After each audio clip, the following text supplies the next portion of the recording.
이제는 번거롭지 않아요 라는 제목으로 말씀을 전했고요. 제목을 정했고요.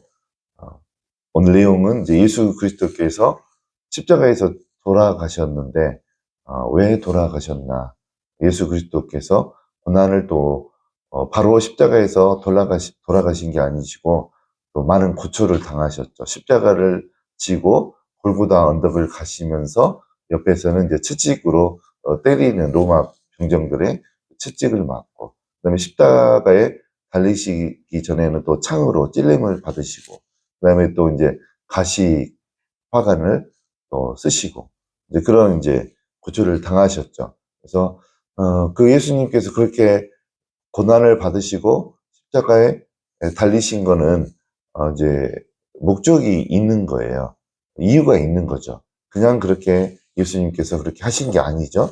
그래서 오늘 말씀을 통해서 예수님께서 왜 그렇게 하셨는지에 대해서 우리가 오늘 말씀을 통해서 하나님의 마음을 듣는 시간 갖도록 하겠습니다.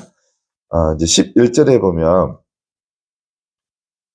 예수 그리스도께서 장래 좋은 일의 대제사장으로 오사 손으로 짓지 아니한 것 곧 이 창조에 속하지 아니한 더 크고 온전한 장막으로 말미암아라고 이렇게 되어 있어요. 여기는 이제 12절하고 좀 대비가 되는 말씀이죠. 12절에는 염소와 송아지의 피로 하지 아니하고 오직 자기의 피로 영원한 속죄를 이루사 단번에 성소에 들어가셨느니라. 이제 12절과 11절이 좀 대비가 되는 말씀이에요. 12절은 이제 지난주에도 이제 제가 이야기 드렸듯이 그 성소 사진 제가 지난주에 띄우면서 설명을 해줬죠. 여기는 번제단, 물두멍, 그 다음에 성소, 지성소. 성소에는 이제 세 가지 기물이 있고, 이제 지성소에는 법궤가 있는 거. 속죄소. 천사가 두 천사가 날개를 이렇게 대고 이렇게 있는 곳이 법궤 위에 속죄소라고 하죠. 거기서. 속죄소는 대제사장이 1년에 한 번만 피를 들고 가서 그 지성소 바닥에 뿌리면서 백성들의 죄를 하나님께 용서함 받기 위해서 1년에 대제사장이 한 번만 들어갔어요. 그래서 11절하고 12절은, 특히 12절은 이제 구약 시대 때 제사 지르는 모습이 이제 묘사가 되어 있죠. 이제 동물의 피는 그 번제단에서 이제 동물을 잡는데 보통 염소나 송아지를 잡아요. 염소나 송아지. 그래서 그 피를 받아서 이제 성소 안에, 지성소 안에, 1년에 한 번은 지성소 안에 들어가는 거죠. 그래서 그 모든 일은 누가 행합니까? 그 일을 제사장들이 하죠. 그리고 1년에 한 번은 제사장 중에 대제사장이 1년에 한 번에 이제 지성소 안에 들어가죠. 그래서 그렇게 하는 이유가 뭡니까? 예. 그 백성들이 살다 보면 죄를 짓잖아요. 그러면 본인이 기르는 그 동물 중에 한 마리를 데려와서 제사장에게 드려요. 성소 안에 들어와서 제사장에게 동물을 주면 제사장이 그거를 이제 번제단 옆에 상들이 있었잖아요. 거기서 동물을 잡아요. 그래서 이제 내장과 기름을 분리하고 근육을 분리해서 다 이제 번제단에서 태우죠. 그러면 그때 이제 피를 받아요, 제사장. 그 피를 번제단 주변 마당뜰에도 뿌리지만, 그 다음에 그 성소 안에 들어와요. 성소 안에. 그래서 이제 그거를 또 성소 바닥에 뿌리고 그런 일을 하죠. 그러면 이제 성소 안에 이제 그 분향단이 있고 금촛대가 있고 떡상이 있잖아요. 거기 앞에서 이제 1년에 한 번만 이제 지성소에 들어가니까 나머지 제사 지낼 때는 성소 안에서 그 동물의 주인을 대신해서 하나님께 죄를 용서해 달라고 제사장이 대신 빌어주는 게 구약의 제사였어요. 그것이 이게 이제 12절에 그게 이제 묘사가 되어 있고 11절에 보면 그것과 다른 제사가 이제 여기 기록이 되어 있어요. 그리스도께서 장래 좋은 일의 대제사장으로 오사 손으로 짓지 아니한 것, 이 창조에 속하지 아니한 더 크고 온전한 장막으로 말미암아. 이게 도대체 무슨 말이에요? 이게 구약의 그 회막, 성막은 사람들이 제사장들이 동물의 가죽으로 이렇게 실로 꿰매어 가지고 만든 장막이잖아요. 또 이동할 때는 접어 가지고 이게 동물의 등에 태워서 이동을 하고 그랬죠. 이게 손수 들어야 될 거는 들게 돼 있어요. 언약궤 같은 건 손수 들게 돼 있어요. 그다음에 그 분향단도 어깨에 매게 돼 있어요. 그런 것들은 직접 제사장들이 메고 가는 거지만 뭐죠? 울타리, 가죽으로 된 울타리, 뭐죠? 성막 안에 들어오지 못하도록 하는 그런 것들은 접어서 동물 등에 실어서 옮기게 돼 있죠. 근데 그렇게 이제 구약에 그 성막이 그렇게 되어 있는데 이 구약 시대 때 성막은 모세가 제사장들에게 또 기능이 있는 성령의 능력을 받은 사람들에게 가로는 몇 미터, 세로는 몇 미터, 높이는 몇 미터 다 모세가 이야기해 준 거예요. 모세는 그러면 그걸 누구한테 들은 거예요? 하나님으로부터 그렇게 규격을 다 듣고 그렇게 한 거예요. 근데 그 구약 시대 때 성막은 모세가 하나님한테 듣고 했는데 하나님은 그러면 어떻게 그것을 이야기해 줬을까요? 하늘에 있는 것이 있어요, 성막이. 하늘에 있어요, 성막이. 그것의 모형을 따라서 그것의 모델로 이 땅 가운데 짓게 한 거예요. 그러니까 우리가 나중에 천국에 가면 진짜 성막이 있어요. 번제단이 있고, 성소가 있고, 지성소가 있고, 우리가 보게 될 거예요, 그거를. 예. 그 말이에요. 11절하고 12절은 그 이야기를 하는 거예요. 그러니까 예수 그리스도는 하늘에 있는 성막에서 내려오셨다는 거예요. 그 하늘에 있는 성막은 사람들의 손으로 지어진 게 아니란 소리예요. 하나님이 직접 지으신 성막이 하늘에 있는데 거기로부터 예수님이 이 땅 가운데 오셨다는 거예요. 그 말씀이 11절과 12절인데 12절에 보면 원래는 구약의 제사 때는 동물의 피로 그 백성들의 죄를 용서함을 받았는데 12절 마지막 부분에 보면 오직 자기의 피로 예수님의 피로 영원한 속죄를 이루사 단번에 성소에 들어가셨느니라. 이렇게 이제 기록이 되어 있어요. 그래서 구약 때는요 되게 번거로웠죠.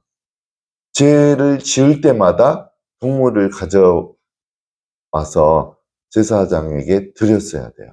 그래서 그 제사장이 그 죄를 지은 백성의 대신해서 성소 안에 들어가서 일반 백성들은 성소 안에 못 들어가잖아요. 제사장이 들어가서 동물의 피를 바닥에 뿌림으로 말미암아 하나님으로부터 죄 용서함을 받았죠. 근데 여기 12절에 보면 예수님께서 본인이 피를 흘림으로 말미암아 성소에 들어갔죠. 영적으로 성소에 들어간 거죠. 그래서 단번에 모든 사람들의 죄를 해결해 주셨어요. 특별히 이제 신앙생활 한 지 아직 1년 안 되신 분들은 잘 들으셔요. 이 개념을 모르실 거예요, 잘. 구약 때는 제가 지난주에 설명했잖아요. 동물의 피로 그렇게 제사를 지냈는데 예수님께서 그 죽어야 될 동물을 대신해서 예수님이 죽으신 거예요. 그래서 예수님이 피를 흘리신 거죠. 그러니까 이제 단번에 죄를 지을 때마다 구약 시대 때는 항상 동물을 데려갔어야 돼요. 동물이 죽었어야 돼요. 근데 이제 그렇게 번거롭게 이제 구약의 제사처럼 우리는 이제 그렇게 제사를 드릴 필요가 없는 거죠. 유대인들은 어떻습니까? 또 이슬람인들은 어떻습니까? 그들도 동물을 잡아요. 제단에 드려요. 유대인들도. 아직도 구약의 제사를 지내고 있죠. 예수님을 믿지 않으니까. 근데 우리는 예수님이 친히 동물이 오셔가지고 친히 죽으셨어요.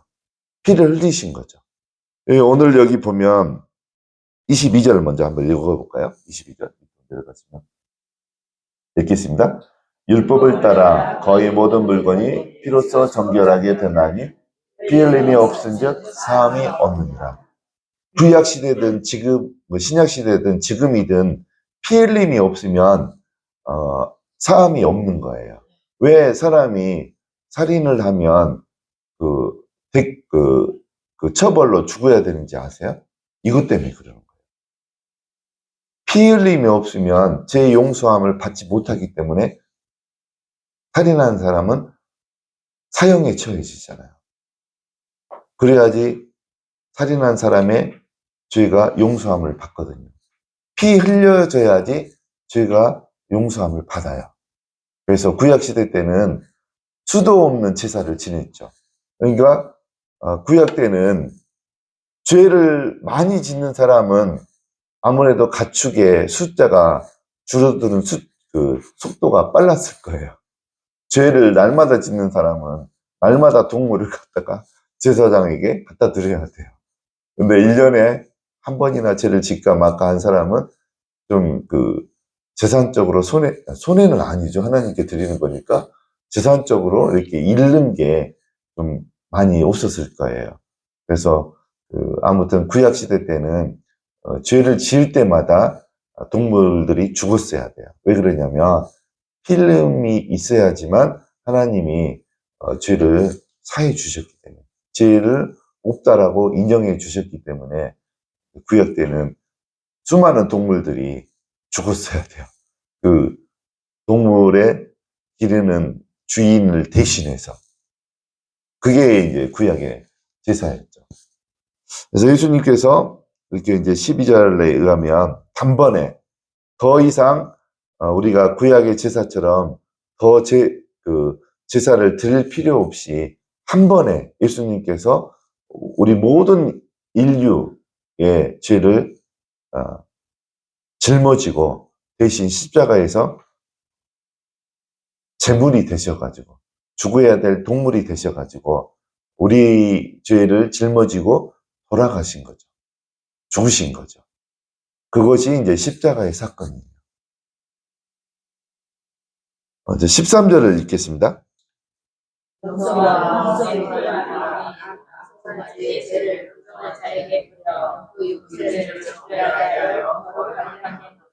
네.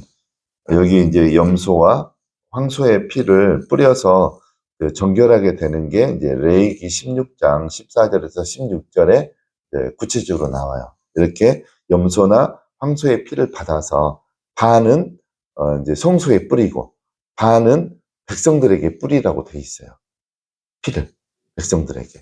그 다음에 암송아지의 죄에 대해서는 민수기 19장 2절, 17절, 18절에 이제 송아지를 잡으면 피를 또 제단에 뿌리고, 그 다음에 근육과 뭐 장기나 기름을 태워가지고 재가 나올 거 아니에요. 그럼 재를 모아놔요.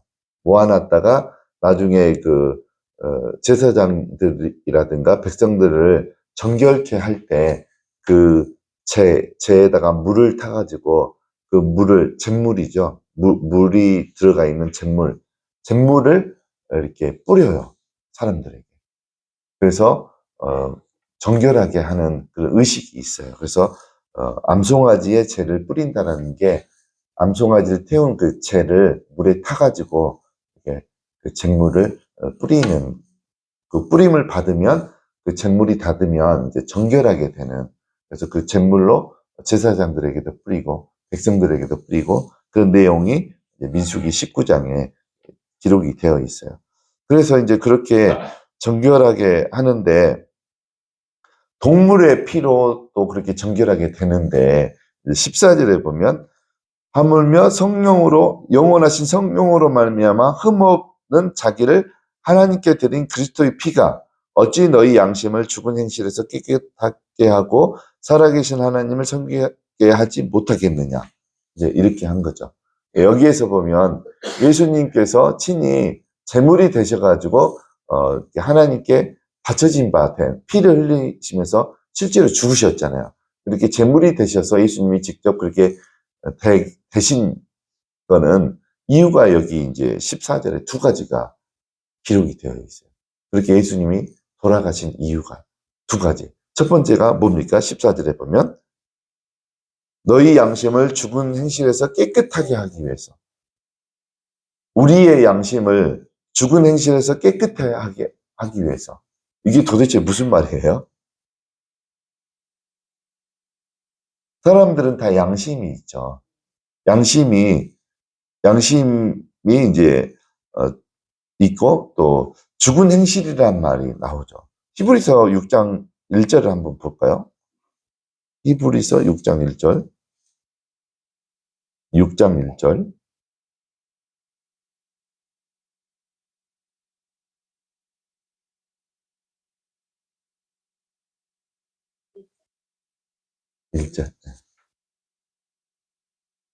읽겠습니다. 그러므로 우리가 그리스도의 도의 촉을 버리고 죽은 행실을 회개함과 하나님께 대한 신앙과. 여기서 죽은 행실을 회개함과. 죽은 행실은 그러면 우리가 추측하건대 뭐겠습니까? 죄죠, 죄. 죽은 행실, 죄. 그래서 죽은 행실은 죄라고 우리가 볼 수 있어요. 그래서 양심, 여기 보면 너희 양심을 죄에서 깨끗하게 하기 위해서. 양심은, 우리의 양심은 어디에 있어요? 그러니까 여러분의 양심은 어디에 있어요? 나한테 있어요? 여러분의 양심이 나한테 있어요? 여러분의 양심은 어디에 있어요? 여러분 안에 있잖아요. 그래서 너희 양심이라는 거는 너희를 의미해요. 여러분을 의미해요. 그러니까 여러분 안에 있는 죄를 깨끗하게 하기 위해서 예수님이 왔다라는 소리예요. 너희 양심을 죽은 행실에서 깨끗하게 하기 위해서 예수님이 제물이 되셔서 피를 흘려서 죽으신 이유가 우리를 죄에서 깨끗하게 하기 위해서라는 소리예요. 그 소리.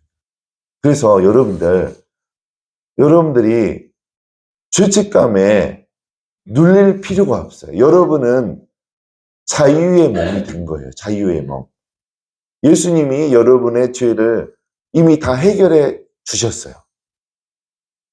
그것을 믿는 사람들은 구원을 받아요. 근데 우리가 예수님 안에, 하나님 안에 들어와 있는 사람은 다 구원을 받거든요. 예수님이 우리의 죄를 위해서 이 땅에 오셔가지고 우리가 대신 죽어야 되지만 예수님이 친히 동물이 되어져서 제물이 되셔서 피를 흘리셔서 우리가 죄가 용서함을 받았다는 사실을 믿는 사람들이 있고 예수님께서 그렇게 하셨다는 것을 믿지 않는 사람이 있어요, 없어요? 믿지 않는 사람이 있어요. 근데 예수님은 모든 인류를 위해서 돌아가셨는데 그 사실을 안 믿는 사람들에게는 죄사함이 없는 거예요. 그래서 우리가 전도한다는 것은 아직까지 그것을 모르고 마음에 받아들이지 않는 사람에게 그 소식을 이야기해 주는 게 전도인 거죠. 그것을 받아들이고 마음에 믿고 입술로 시인하는 사람은 구원을 받는 거죠. 근데 여기 앉아 계신 여러분들은 다 구원을 받으셨어요. 다 구원을. 그러면 죄 때문에 죄책감을 가질 필요가 없는 거예요. 죄 때문에 죄책감을 가질 필요가 없어요. 근데 우리가 주의해야 될 게 한 가지가 있어요. 히브리서 9장 28절 말씀. 이 말씀을 주의를 하셔야 돼요. 읽겠습니다. 이와 같이 그리스도도 많은 사람의 죄를 담당하시려고 단번에 들이신 바가 되셨고 구원에 이르게 하기 위하여 죄와 상관없이 자기를 바라는 자들에게 두 번째 나타나십니다. 두 번째 예수님이 첫 번째 나타난 게 언제예요? 태어나실 때. 예수님이 태어나셔서 2000년 전에 처음으로 나타나셨죠. 근데 여기에 보면 두 번째 나타나신다고 해요. 언제일까요, 이때가? 재림하실 때. 심판하러 재림하실 때 두 번째 진짜 나타나요. 근데 나타난다고 할 때 그 앞부분에 뭐라고 써져 있어요? 죄와 상관없이 자기를 바라는. 죄와 상관없이 우리가 살기를 원하세요. 그러니까 우리가 하나님을 믿는데 성경을 받아들이는 게 다 제각각 교단별로. 어떤 교단은요, 우리가 한 번 구원을 받았으면 구원은 보장된 거다. 그래서 그냥 우리의 삶은 별로 중요하지 않다. 그렇게 주장하는 교단이 있어요. 근데 구원을 이르게 하기 위한다는 말이 또 그 앞부분에 나와요. 9장 28절에 구원에 이르게 하기 위하여. 구원은 예수 그리스도께서 우리 죄를 위해서 이 땅에 오셨다가 본인이 죽음으로 말미암아 피를 흘려서 우리 죄가 사함을 받았다라는 사실을 입술로 시인하고 마음에 믿으면 구원을 받잖아요. 그때 구원이 이루어져요. 구원이. 근데 구원은 어떻게 보면 일회성이기도 하고 이루어내야 되는 그런 어떤 특징도 있어요. 구원이. 그러니까 우리가 실제로 이제 심판의 날 때 예수님께서 두 번째로 오시는데 그때까지 구원을 유지를 해야 돼요. 구원을. 이루어져야 돼요. 근데 많은 분들이 구원을 중간에 잃어버려요. 뭐 때문에 이렇게 했어요? 본인이 범죄함으로 말미암아. 우리의 원죄와 우리의 과거의 죄, 예수님 믿기 전에 죄는 예수님 믿을 때 다 해결해 주시는 거예요. 다 해결. 그러면 예수님 믿고 난 다음에 우리가 죄를 짓습니까? 안 짓습니까? 또 짓잖아요. 그거는 해결해야 된다는 소리예요. 그것까지 미래의 죄까지 용서한 건 아닌 거예요. 미래의 죄까지. 여러분들 요한계시록 자세히 보세요. 범죄하는 영혼마다 출애굽기에도 나오죠. 범죄하는 영혼마다 하나님의 생명책에서 이름이 지워진다라고 나와 있어요. 한 군데에만 그런 이야기가 나온 게 아니에요. 범죄하면 신약 요한계시록에도 그 이야기가 나와요. 범죄하는 영혼마다 생명책에서 그 이름이 지워진다라고 돼요. 그러니까 우리가 구원을 받게 되면 그때 생명책에 우리 이름이 기록이 되어져요. 우리 이제 1년 안 된 우리 두 분도 이름이 생명책에 기록이 되어 있습니다. 이름이 기록이 되어 있어요. 근데 범죄하면 다시 하나님 믿는 거에서 떠나서 내가 우상을 숭배한다든가 뭐 무당을 불러서 구출한다든가 아니면 그 다른 신을 다시 섬긴다든가 그러면 그 사람의 구원은 유효할까요? 심판을 할 때 지옥으로 갈까요? 생명책에서 이름이 지워진다고 했어요. 그래서 우리는 성경을 믿어야지 교단의 교리를 믿으면 안 돼요.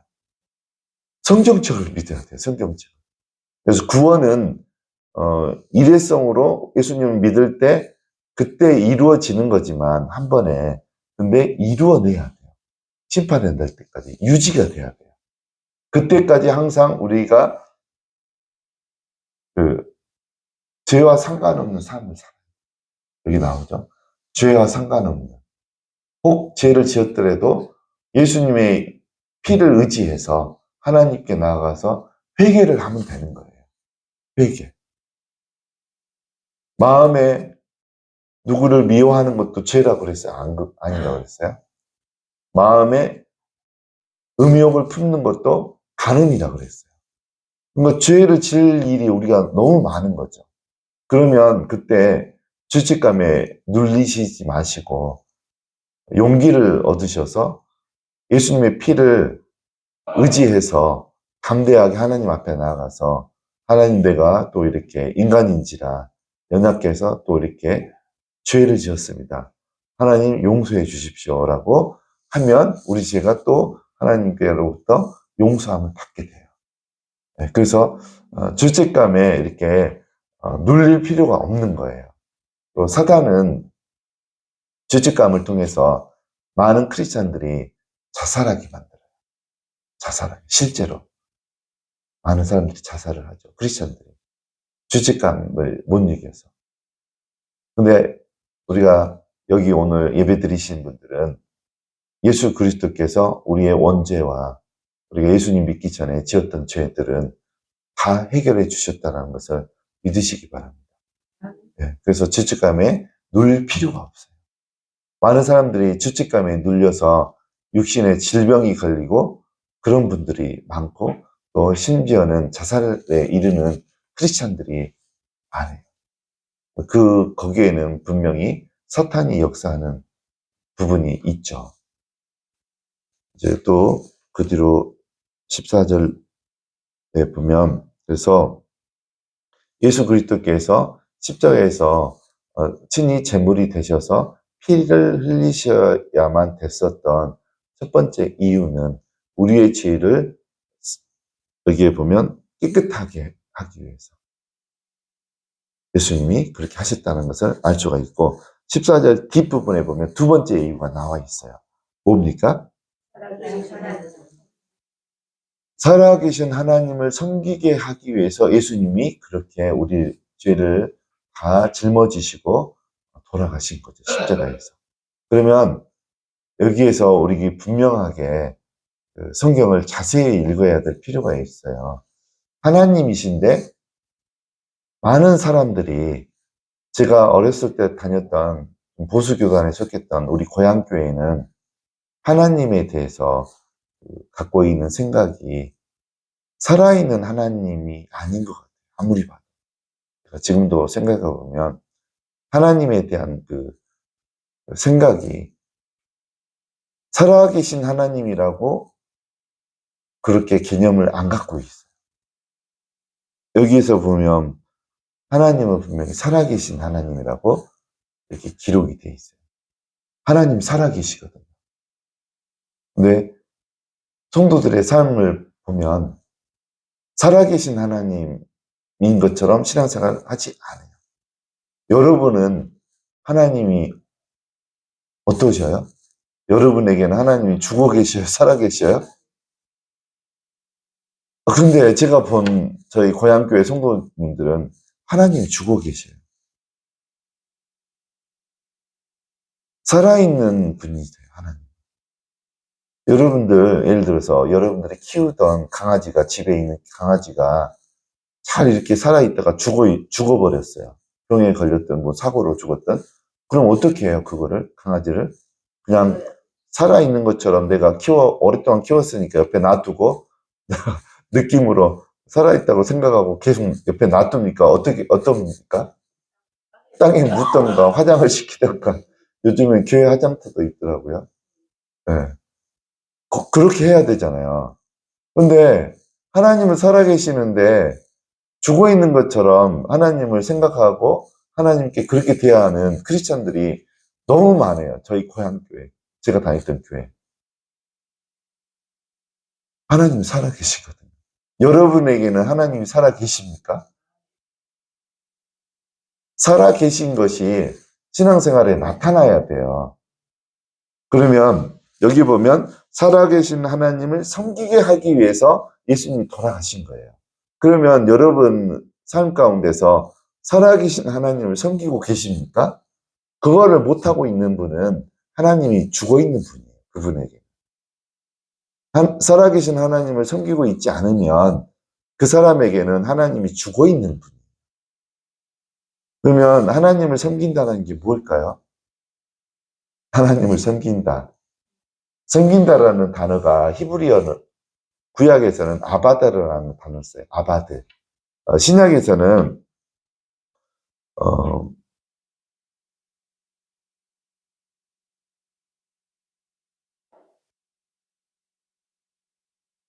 라트류오예요. 라트류오. 라트류오. 신약에서는, 구약에서는 아바드이지만 신약에서는 라트류오. 이게 이제 섬기다, 봉사하다.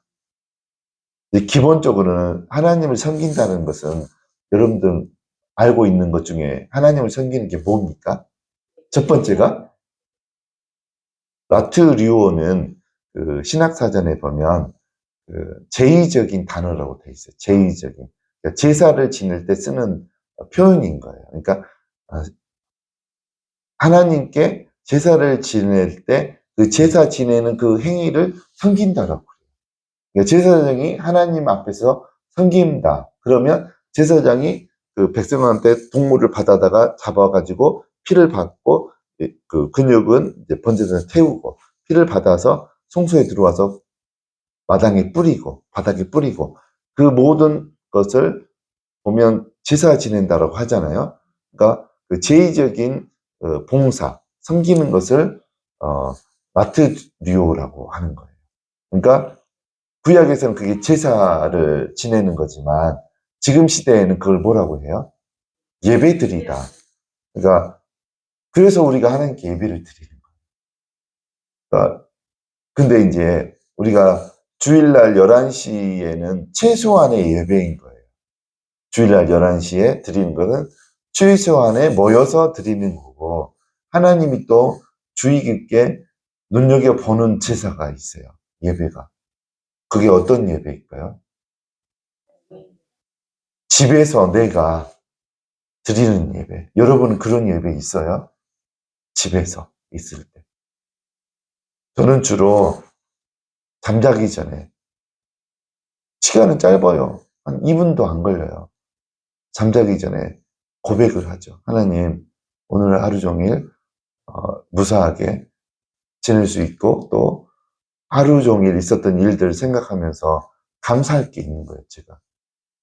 하나님, 내가 빈몸으로 태어났는데 제가 이제 신혼 때 그런 고백을 많이 했어요. 신혼 때 혼자 살다가 눈을 떴는데 모르는 여자가 옆에 누워있어 있는 거예요. 근데 생각해보니까 결혼을 통해서 내 부인이 된 산모가 내 옆에 누워있구나.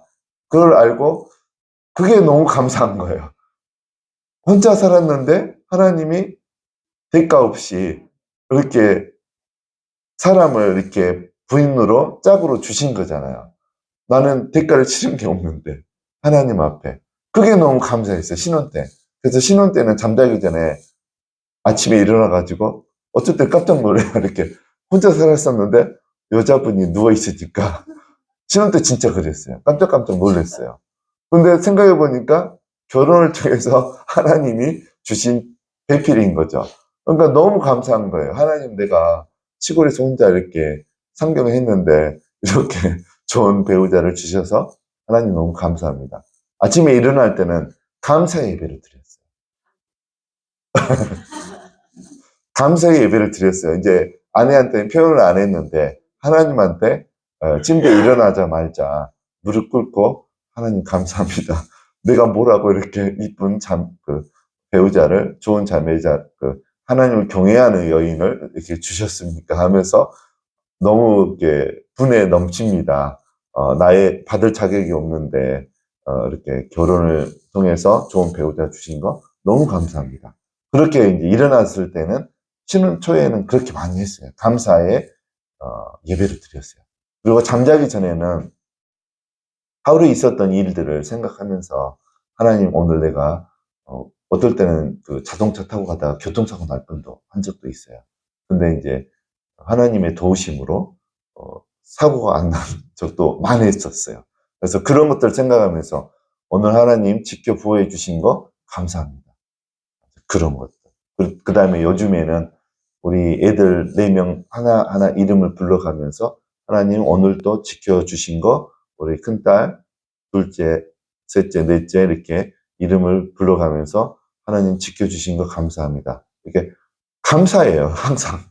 아침에 일어날 때도 감사하고, 저녁에 잠잘 때도 감사하고, 그렇게 예배를 집에 있을 때 드리는 거죠. 그게 살아계신 하나님께 드리는 예배인 거죠. 우리가 주일날은 1시간씩 예배 드리잖아요. 그런데 집에서 드리는 예배는 그렇게 안 길어도 돼요. 짧아도 돼요. 근데 하나님이 다 기뻐서 받아 주셔요. 그 예배를. 그러니까 예배가 하나님을 섬기는 거예요. 그 다음에 두 번째 섬기는 게 있어요. 뭐가 있을까요? 그 예배가 섬기는 게 마태복음 4장 10절에도 그 이야기가 나와 있고, 요한복음 7장 15절에도 나와 있고, 요한계시록 22장 3절에도 섬기는 것인 예배이라는 게 나와 있어요. 요한복음 7장 15절 볼까요? 요한복음 7장 15절. 유대인들이 놀랍게 여겨 이르되 이 사람은 배우지 아니하였거늘 어떻게 그를 아느냐. 요한복음 7장 15절이 아니고 마태복음 4장 10절을 볼까요? 마태복음 4장 10절.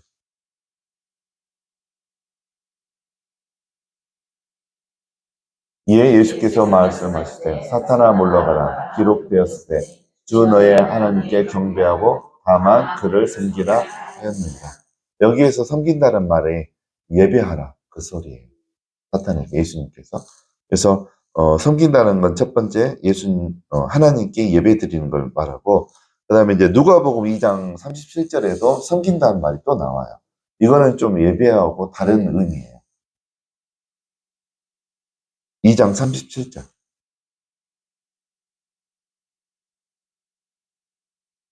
과부가 되고 84세가 되었더라. 이 사람이 성전을 떠나지 아니하고 주야로 금식하며 기도함으로 섬기더니. 여기서 섬긴 게 두 가지가 나오죠. 뭐가 뭐예요? 금식과 기도로 하나님을 섬긴 거예요. 그러니까 금식과 기도로도 하나님을 섬길 수가 있어요. 그러니까 중보기도 사역도 하나님을 섬기는 거예요. 중보기도 사역. 그러니까 우리가 이제 11시 예배 드리기 전에 유아실 들어가서 예배를 위해서 중보기도를 하잖아요. 그것도 하나님 받으시는 예배인 거죠. 섬기는 거죠, 하나님은. 네. 제가 이제 신학교 가기 전에 중보기도 사역했던 거. 저는 나를 위해서 한 게 아니에요. 하나님의 말씀이 이 땅 가운데 이루어지기를 원하는 마음으로 다니면서 중보기도를 한 거죠. 그러니까 결국 하나님을 섬긴 거죠. 하나님의 말씀이 이 땅 가운데 이루어지기를 원하는 마음에서 그렇게 했기 때문에. 그래서 금식과 기도도 하나님을 섬기는 거예요. 사도행전 26장 7절에도 그 말씀이 나오죠. 사도행전 26장 7절. 이 약속은 우리 12지파가 밤낮으로 간절히 하나님을 받들어 섬김으로 얻기를 바라는 바인데 아글파 왕이여 이 소망으로 말미암아 내가 유대인들에게 고소를 당하는 것입니다. 밤낮으로 간절히 하나님을 받들어 섬김으로 밤낮으로 하나님을 받들어 기도했다는 거예요. 그래서 하나님을 섬기는 게 기도와 간구, 금식도 섬기는 거고, 그 다음에 세 번째 빌립보서 3장 3절에 하나님을 섬기는 게 뭔가, 아까 여러분들이 첫 번째 말한 내용이 나와요. 읽겠습니다. 빌립보 3장 3절. 하나님의 성령으로 봉사하며 그리스도 예수로 자랑하고 육체를 신뢰하지 아니하는 우리가 곧 할례하라. 여기서 봉사한다라는 게 섬긴다라는 그 단어예요. 어떨 때는 다른 성경에는 섬긴다라고 되어 있어요. 여기서 봉사한다 라고 되어 있는데, 여기서 봉사하는 게 뭡니까? 여기 구절에 보면 성령으로, 네. 네. 여기서는 이제 실제로 빌립보에서를 읽어보면 성도들을 향해서 또 믿지 않는 사람들을 향해서 사회 봉사활동, 예를 들어서 그런 거를 의미해요. 섬기는 거, 삶에서 다른 사람들을 섬기는 거. 여기서는 이제 하나님을 섬기는 의미보다는 사람을 섬기는 거, 그런 의미예요. 그것도 하나님을 섬기는 거예요, 결국. 왜 그러냐면 너희가 작은 소자 한 명에게 하는 것은 곧 누구한테 하는 거라고 했습니까? 하나님께 하는 거라고 했어요. 예수님께 하는 거예요. 그러니까 사람들에게 하는 것은 곧 하나님께 하는 거예요. 그래서 여러분들이 결산의 때가 와요. 저희가 그 교회 재정을 보통 연말에 결산을 하잖아요. 재정 보고를 하잖아요. 근데 그게 저희가 너무 바쁘다 보니까 연말에 하면 너무 바쁘게 돼요. 그래서 분기별로 하려고 그래요. 그래서 4월 첫째 주에 저희가 1월 달, 2월 달, 3월 달에 그 재정 보고를 이렇게 결산을 할 거예요. 마찬가지로 여러분도 결산을 봐야 돼요. 저희는 3개월에 한 번씩 결산 보고를 할 건데 여러분도 보고를 해야 돼요. 결산 보고. 누구한테 합니까? 하나님께 결산 보고 하셔야 돼요. 여러분도. 언제 하십니까? 심판의 날 때 서면 하나님 저 앞에 계시고 여러분이 하나님한테 보고를 해야 돼요. 결산 보고. 뭐를 해야 됩니까? 들어오고 나간 거를 해야 돼요. 여러분 하나님으로부터 뭘 받았어요? 무엇과 뭐를 받아요? 하나님 우리에게 무엇과 뭐를 줘요? 여러분들 큰일 났네. 결산할 준비가 하나도 안 됐어요. 아, 진짜 큰일 났네. 우리 4월 초에 여러분 앞에 결산한다니까. 보고를 하면 들어온 것과 나간 거를 보고하잖아요. 여러분들도 심판을 할 때 결산을 봐요. 결산을 해야 되는데, 그러면 무엇과 무엇을 보고해야 돼요? 받은 것과 여러분들이 드린 것을 해야 돼요. 하나님으로부터 나는 뭐뭐 받았는데, 하나님 앞에서 내가 이런 것을 남겼습니다. 열매로 맺었습니다. 수익을 보고를 해야 돼요. 받은 것과 수익과 지출을 보고해야 돼요. 그러면 무엇과 뭐를 받아요? 하나님으로부터 여러분은? 성경에도 나오잖아요. 달란트 비유 있잖아요. 부자가 외국에 갈 때 세 종에게 한 사람은 10달란트를 주고 한 종에게는 5달란트를 주고 한 종에게는 1달란트 주잖아요. 그러면 여러분들 그 받은 걸로 많이 남겼습니까? 그러니까 그 성경 이야기는 실제로 일어나요. 심판의 날. 그래서 나는 하나님한테 1달란트밖에 안 받았어요. 그거 보고하셔야 되잖아요, 여러분이. 제가 1달란트밖에 안 받았어요. 저는. 근데 아무리 생각해봐도 저희 아내는 10달란트 받은 사람. 저보다 훨씬 더 많이 받았어요. 여러분들은 그렇게 안 보이세요? 저는 이제 사니까 알잖아요. 뭐 되게 영적으로 민감해요, 저희 아내는. 저는 그렇게 민감하지 않아요. 여러분들 하나님한테 받은 거 뭐 있어요? 저는 방언의 은사도 받았어요. 방언의 은사. 여러분 다 받으셨잖아요, 방언의 은사. 여기 다 100% 받으셨네. 아, 우리 딸만 안 받으구나. 그러니까 하나님 앞에 받은 거 다 나열하셔야 돼요, 여러분. 수입을 보고 하셔야 되잖아요. 방언의 은사 받았고요. 또 뭐 받으셨나요, 여러분들? 우리 이제 임진주 권사님은 긍휼의 은사도 있으신 것 같아요. 긍휼의 은사. 좀 어려운 분들 돕는 그런 긍휼의 은사. 그거 다 이야기하셔야 돼요. 여러분들 나는 받은 거 하나도 없습니다. 그러면 하나님이 놀래요. 준 거가 많은데 받은 거 없다고 하면. 이제 우리 이제 이옥분 성도님네도 이제 방언의 은사는 받으셨으니까 최소 하나 이상은 받으신 거예요. 또 하나님이 여러분에게 주신 게 많아요. 또 어떤 분에게는 많은 재산도 주셨었어요. 많은 재산.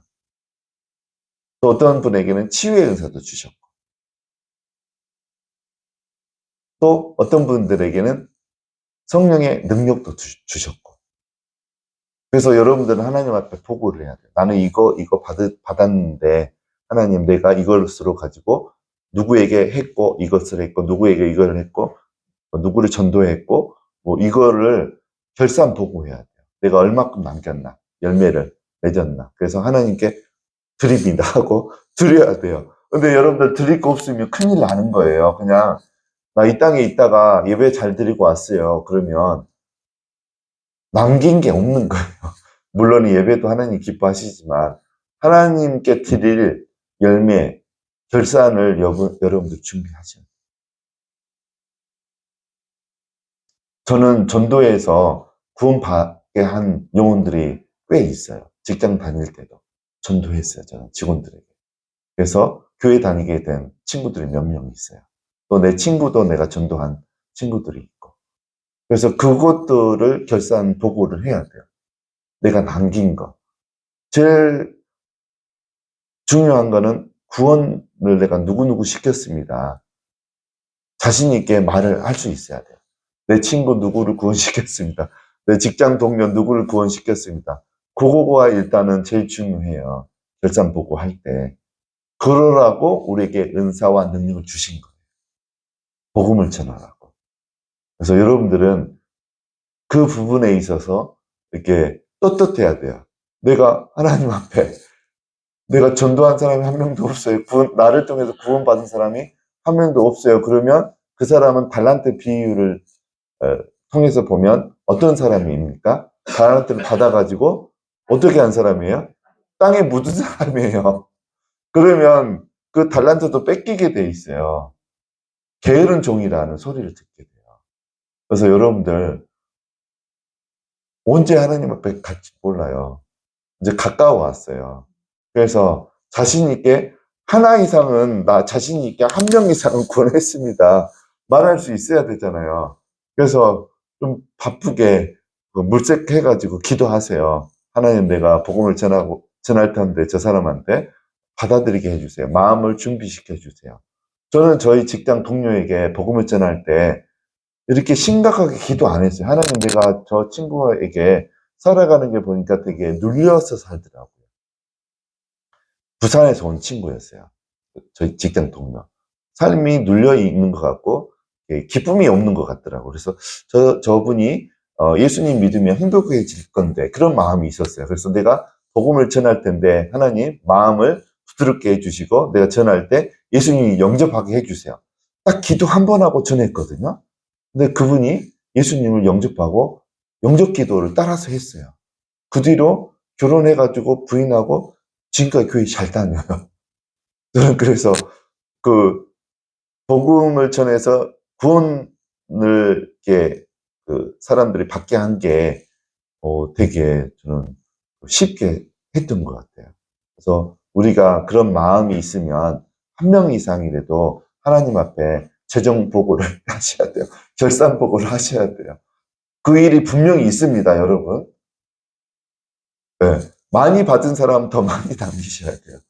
그래서 너무 많이 받으실 필요는 없다고 할 수는 없지만 그만큼 더 많이 남기셔야 돼요. 네.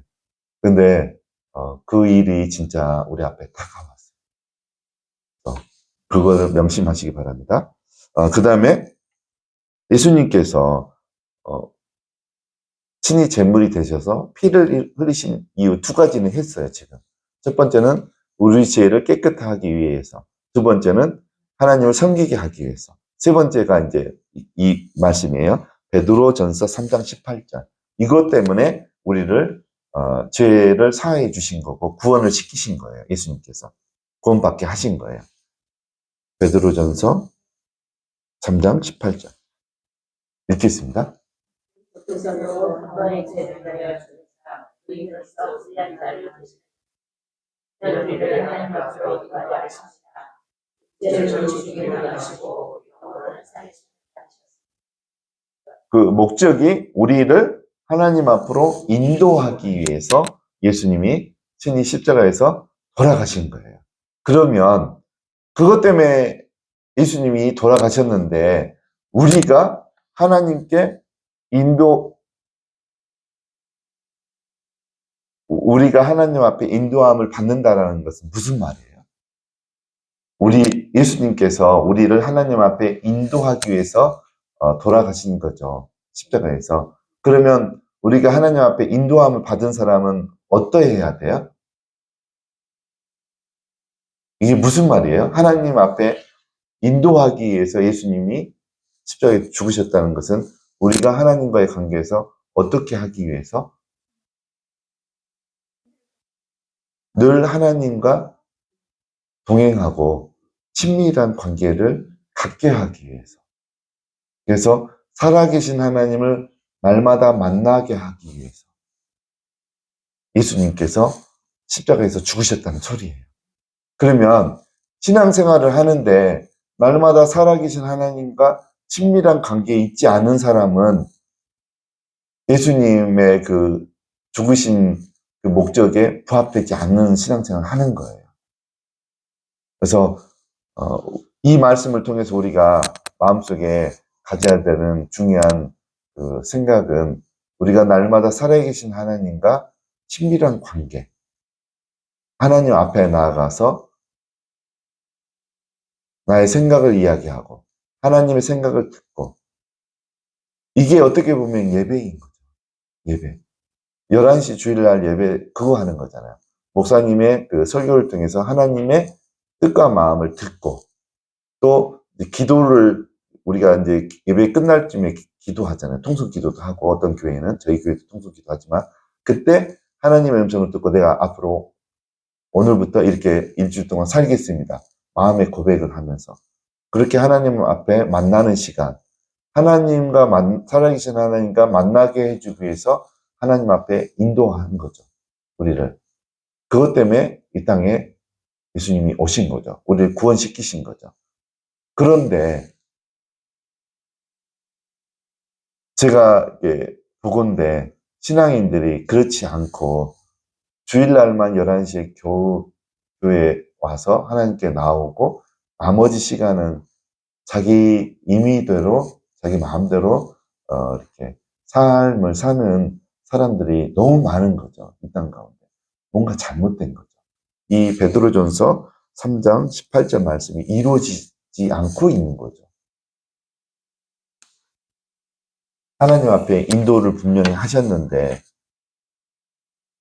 그 친밀한 어떤 만남의 시간이 없는 거죠. 그래서 예수님이 이제 오셨어요. 그 다음에 이제 15절 한번 읽겠습니다. 오늘 본문 15절. 너희 마음에 히브리서, 네, 오늘 본문. 히브리서 9장 15절. 이로 말미암아 그는 새 언약의 중보자시니 이는 첫 언약 때 범한 죄에서 속량하려고 죽으사 부르심을 입은 자로 하여금 영원한 기업의 약속을 얻게 하려 하십니다. 이제 여기에 보면 새 언약이라는 그 표현이 나와요. 새 언약. 그러면 무슨 언약도 있겠습니까? 옛 언약. 옛 언약이라는 말도 있죠. 새 언약이라는 말이 있기 때문에 옛 언약은 구체적으로 출애굽기 24장 8절에 나와 있어요. 옛 언약이 무언가? 출애굽기 24장 8절.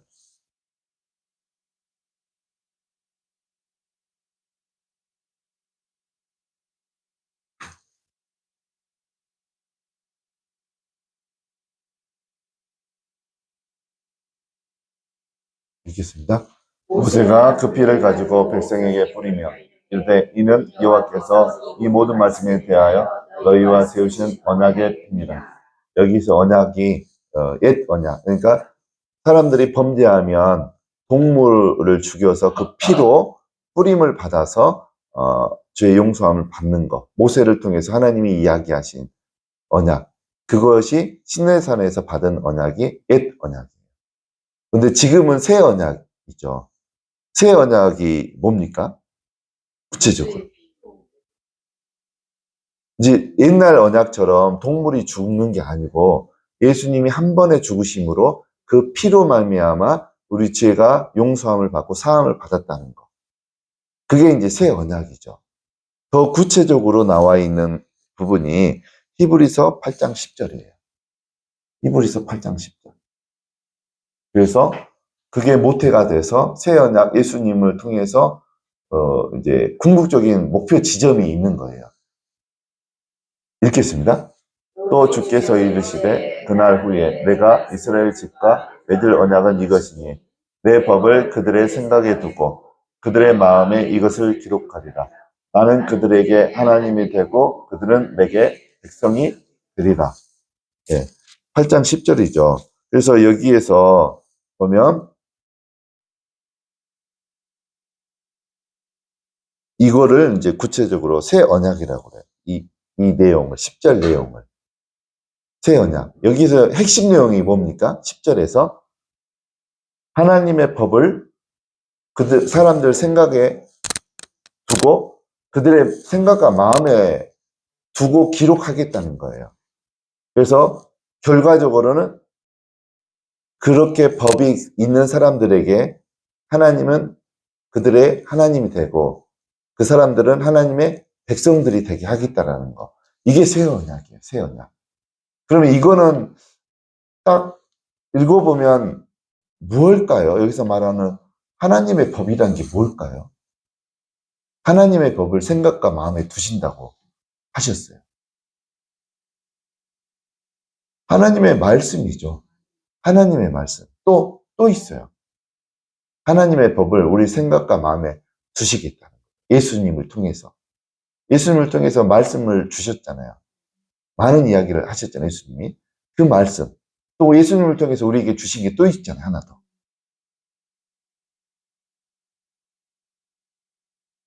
영원토록 우리를 떠나게 하지 않게 우리에게 주신 게 또 있어요. 성령님이에요, 성령님. 그래서 여기서 말하는 법은 말씀과 성령님을 의미해요. 그래서 마음에 하나님의 말씀을 주고 하나님의 성령님, 예수 그리스도의 성령님을 주신 것은 마음에 주셨다는 거예요. 그래서 우리가 어디에 있든 주일날 꼭 뭐 이제 예를 들어서 평일에 어디 강원도 놀러 갔어요. 그러면 거기서 예배 드릴 수 있어요, 없어요? 드릴 수 있어요. 왜 그러냐면 내 안에 하나님 말씀이 있고 성령님이 계시기 때문에 예배를 드릴 수 있는 거예요. 그러면 우리 속에 있는 성령님은 장식하라고 주셨을까요? 보면 제가 어디 이제 집에 가면 이제 어르신들 집에 가면 장식장이 있잖아요. 가면 탐나는 물건들이 너무 많이 갖고 오고 싶어요. 근데 한 번도 안 썼대요. 뭘까요, 그거? 커피잔. 커피잔 하나에 뭐 30만 원 넘은 게 있어요. 커피잔. 저기 러시아에 그 도자기처럼 구워진 그 잔은 하나에 35만 원짜리거든요. 그런 것들이 한두 개 있는 게 아니고 한 100개 넘어요. 잉글랜드 무슨 뭐 있죠. 그 커피잔 유명한 사모님이 어디 가셨어요? 이 비싼 거 있거든요. 본차이나는 뭐를 본차이나라고 하는지 아세요? 처음에 중국에서 만든 커피잔을 본차이나라고 한 줄 알았는데 커피잔 안에 동물 뼈를 넣어서 강도를 높이면서 무게를 줄인 게 본차이나. 이제 동물의 뼈가 들어가면 가벼워지면서 강도가 세져요. 잘 안 깨져요. 네. 그래서 비싼 거가 있는데 그분들이 커피 마실 때 쓰라고 커피잔이 나와 있는데 장식으로 그냥 쓰고 있는 분들이 너무 많아요. 그래서 제가 그 덕택에 많이 사왔어요. 일산 가서 사오고 저기 서울 압구정에 가서 사오고 그랬어요. 근데 성령님을 우리가 장식품으로 모셔놓으면 안 돼요. 적극 사용하셔야 돼요. 언제 사용합니까? 성령님을? 하나님과 교제할 때, 말씀을 깨달을 때, 하나님을 예배할 때, 기도할 때. 어제 제가 토요성회 할 때, 기도할 때 어떻게 하라고 그랬습니까? 성령님의 인도하심을 받고 기도하라고 그랬어요. 그냥 기도가 있고요. 성령님의 인도하심을 받는 기도가 있어요. 차원이 달라요. 기도의 깊이가. 그러니까 하나님과의 교제도 성령님의 임재 안에서 성령님의 인도하심을 받고 예배도 드려져야 돼요. 우리가 11시 예배 드리는 것도. 그러면 차원이 달라요. 그러면 성령님이 임재하시면요. 제가 이렇게 말씀을 하잖아요. 근데 하나님의 음성이 들려지게 돼요. 내가 이야기한 거 말고 하나님이 직접 여러분에게 무슨 말을 해요. 그게 들려지는 예배가 되어져요. 저는 그런 예배를 자주 드렸어요. 목사님의 설교하고 상관없이 삼위일체 하나님이 여러분에게 이야기를 하신다니까요. 여러분의 이름을 부르시면서. 여러분만 알고 있는 이야기도 해요, 하나님.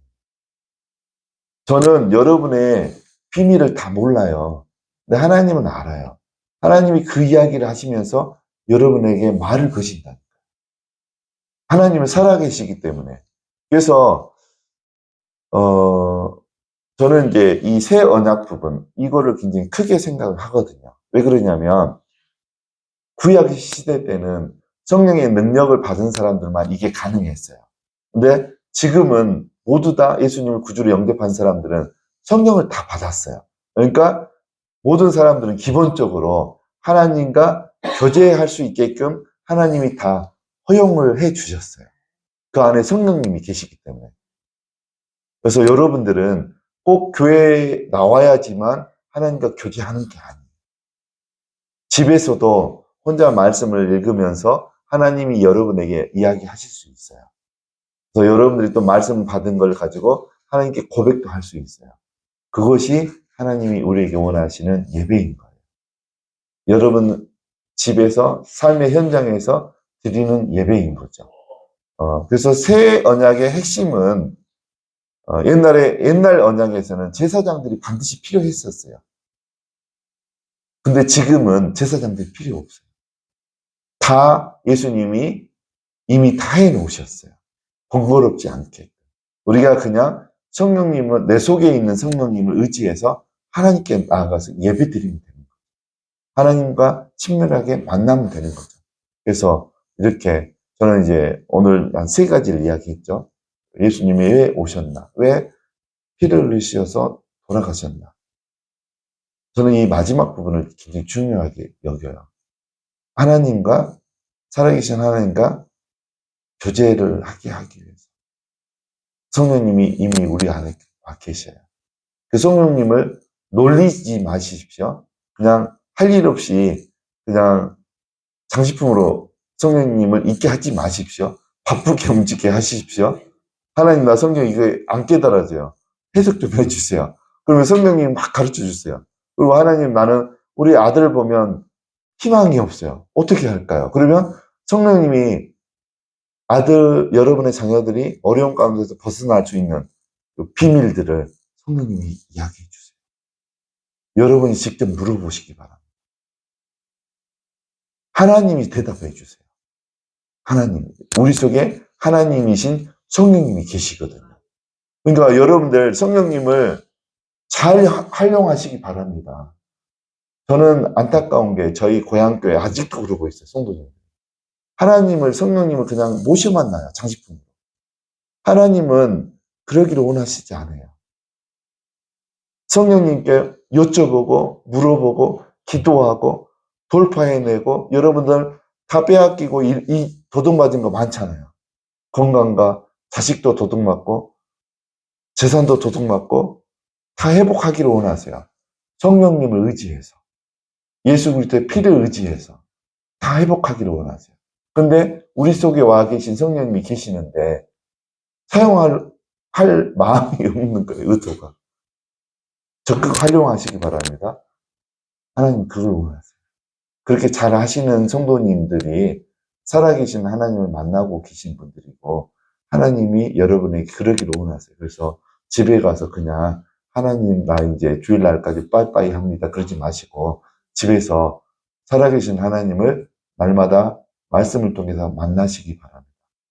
기도를 통해서 하나님의 음성을 한 번이라도 집에서 들어보시기 바랍니다. 목사님의 설교 말고 기도하실 때, 집에서 혼자 예배 드릴 때 하나님의 음성을 들어보시기 바랍니다. 그러면 그 예배 때 들리는 음성이 여러분을 살려내요. 여러분의 가정을 살려내고 여러분의 자녀들을 살려내요. 그 음성 반드시 예배 드릴 때 들으시기를 주님의 이름으로 축원드립니다. 그게 새 언약의 핵심입니다. 하나님이 그래서 새 언약을 주셨고 예수님을 이 땅 가운데 보내셨어요. 직접 여러분과 만나고 싶으셔요. 그런데 여러분들이 직접 안 만나시면 예수님의 피 흘리심이 무의미한 게 돼버려요. 집에서 하나님 만나시기 바랍니다. 제가 주중에 전화 한 번씩 할 겁니다. 오늘 하나님 만나셨습니까? 그렇게 물어볼 겁니다. 오늘 말씀 기억하면서 제가 헌금 기도와 축도하고 난 다음에 이어서 바로 통성으로 기도하도록 하겠습니다. 하나님 감사합니다.